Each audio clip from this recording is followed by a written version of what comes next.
Jadi kita dari tim media saudara Seberasat. Cuma tanya pertama sekali, untuk pakcik, pilihan raya ni isu-isu yang penting untuk pakcik macam mana?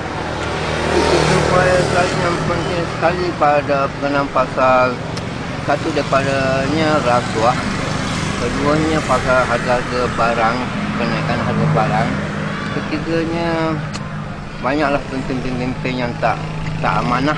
Itu yang kami yang penilai. Dan pakcik rasa tak kalau katakan parti PAS atau Parti Keadilan masuk parlimen, akan ada perubahan atau tidak? Saya rasa banyak perubahan, bukan ada perubahan, banyak perubahannya ada. Saya rasa, bukan rasa lagi, saya yakin. Dan macam mana sambutan masyarakat kat sini? Ada sambutan tak? Ada sambutan, tapi separuhnya adalah, yang setengahnya ada sambutan pada pihak kerajaan, yang adanya ada anak perubahan. Itu je. Kami macam nak sedar, kami ada. Tapi untuk pakcik fikir pentinglah perubahan untuk masyarakat. Penting. Itu masa depan. Masa depan saya tak ada, tapi masa anak-anak kami yang akan datang.